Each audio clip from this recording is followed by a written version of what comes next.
Section 4.5. It's a fun one, integration by substitution. Today we're going to give you just a little introduction to integration by substitution. It is our only rule that we're going to work in AB. You will get some other integration techniques as you get into upper level calculus, but we're kind of nearing the end of our integration techniques, and it is the only basic technique that we're going to use this year in AP. So, integration by substitution is used to find the antiderivative of a composite function. Remember, a composite function goes back to h of x equals f of g of x. So we're going to be finding something kind of looking like this, where we have a function within another function. So I'll just go ahead and recall, I got h of x here. Recall there, h of x is f of g of x. Then the derivative is f prime of g of x times g prime of x. So that was our derivative rules. Our integration is very similar to that. So the integration of f of g of x times g prime of x dx. So if I take a function, again a composite function, times the derivative of that function I composed, it equals the antiderivative f of just g of x plus our c. Don't forget that plus c. So how do we do this? That kind of probably doesn't make a whole lot of sense to you at this point, which is fine. I don't expect it to. But we do something called a u substitution for this. And u is just a single variable that we do a substitution with. We can let it be any variable we want, and we will do multiple variables at some point in time. But in this case, just a u substitution is what we call it. So u is going to be some part of the function to where the derivative is equal to some other part of the integrand. That makes a whole lot of sense, doesn't it? Here's the kicker. It's usually the more complicated part of the integrand. That's going to be your u. So let's go ahead and look at maybe an example, and maybe that'll make a little bit of sense to us.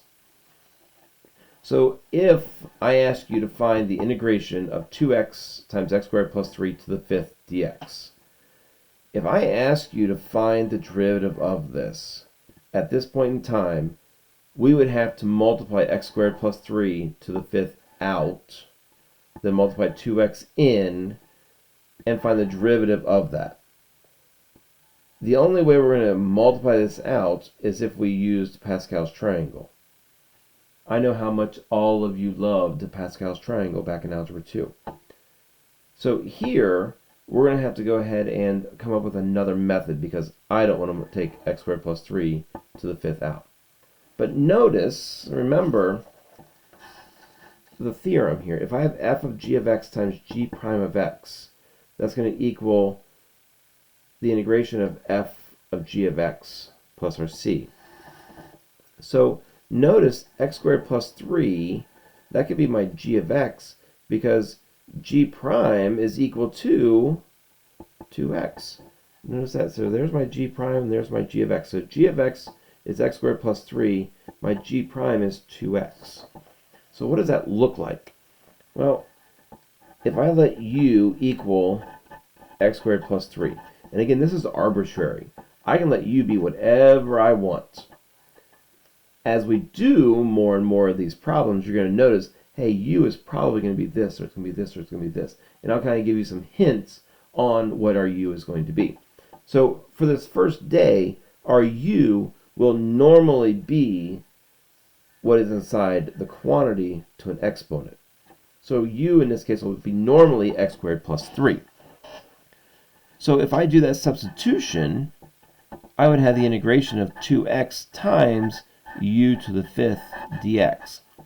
This is where our variable of integration becomes very, very important, this dx. Remember, this dx tells us what variable we're integrating in. All of our variables have to coincide. They all have to be the same. So notice I have x's and u's mixed together. That's a no-no. So I either have to get this into x's, or I have to get these two x's into u's. Well, I've already committed in doing a u substitution with this problem. So I'm going to come over here. I need a relationship between dx and du. Remembering if I have a relationship between u and x, I have a related rate. I have a relationship between the derivatives of u and x if I take the derivative of these two pieces. So the derivative of u with respect to x is du dx. And that's going to equal the derivative of x squared, which is 2x. Derivative of 3 is 0. So du dx is equal to 2x. Solving this differentiable, du is going to equal 2x dx, isn't it? Notice over here, I have a 2x dx. So 2x times dx is equal to 1 du. So I can change this to u to the 5th du. They're not always going to work out this nice and clean and easy. First day here, yes, most of it's going to work out nice and clean and easy. We'll get into some kind of nasty and ugly ones. So I know now I have the same variable. My variable integration is u, and I'm looking at u to the 5th. I can integrate u to the 5th. Integration of u to the 5th is u to the 6th over 6 plus my c value. But remember, I don't want to know the f of u. I don't want to know the original function in terms of u. I want to know the integration in terms of x. But I know that u was x squared plus 3, so I can go ahead and do that second substitution back to where I know u is x squared plus 3. So I get x squared plus 3 over 6 to the 6th over 6 plus c as my original function. One thing that we could see this as well, we could see this as a 1/6 times x squared plus 3 to the 6th. Just want to throw that out there. They may throw this 1/6 to the front of that quantity. And that, my friends, is the integration of 2x times x squared plus 3 to the 5th. We're going to just go ahead and go over a few other examples and see some things. We'll see a little more difficult problems today, but not much. Not much at all. So again, x to the 3rd minus 2 to the 3rd, I don't want to multiply that out any more than you do. So I'm going to let my u equal the inside of that. That's my g of x there. So I can go ahead then and do my integration of, I got 3x squared times u to the 3rd dx. Again, I need a relationship, so I get this all into one variable, the same variable. So I need a relationship between du and dx. Well, du is going to equal derivative of x to the 3rd, which is going to be 3x squared. Again, I'm going to go ahead and solve for du all in kind of one motion, because I know I got to get my dx over here with my x's. So here I get 3x squared dx. There's that. That's equal to 1 du. So I have the integration of u to the 3rd du. Integration of u to the 3rd is u to the 4th over 4 plus c. Again, that's f of u. F of x is going to equal, I know my u is x to the 3rd minus 2. So I have x to the 3rd minus 2 to the 4th over 4 plus c. And there's my original function. All right, just a couple of more problems here. They kind of look maybe a little nasty, but we'll see that they necessarily are not. So this is kind of an interesting one because it comes up quite a bit, and I threw it in here just because when we first do a problem, we don't necessarily need to do substitution. We don't always want to jump the gun and say, hey, I'm going to let you be this. Here I have two things being added together. Recall I can split this up. I can split this up into the integration of x dx plus the integration of 2 over 3x quantity squared dx. So that's completely legal because I know the integration of x, don't I? Here, if I had 2 over 3x squared, the quantity squared dx, if I'm in u substitution mode, I'm letting 3x be my u. But remember, 3x quantity squared, I can just go ahead and break that up. I'm going to go ahead and rewrite this part here, x dx plus. I can rewrite this as 2 over 3x quantity squared is just 9x squared, isn't it, dx. If I bring this to the top as a negative exponent, I get 2x to the negative second. So I can integrate this, and I can integrate this. I don't need a u substitution. So don't just jump at u substitution and say, oh, I got to do u substitution because it's a u substitution problem.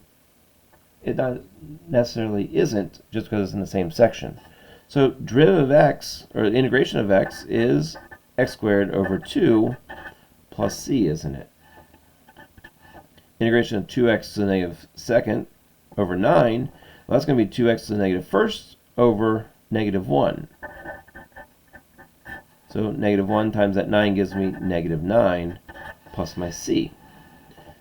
Something becomes of interest to us. We have a c plus c. C plus c is, well, think about what c is. C is a constant, isn't it? So we have a constant plus a constant. A constant plus a constant is just going to be another constant. So when we work with this c, and you're going to hear this quite a bit, this c is very fluid. So we're going to be able to move and change and do a lot of different things with these c's. So I can rewrite this as x squared over 2. And this is my original function now. I guess I should have put some equal signs there. So x squared over 2, then minus, I can bring this x back to the bottom. I can bring this negative to the outside. So 2 over 9x plus my c. And that gives me my final answer.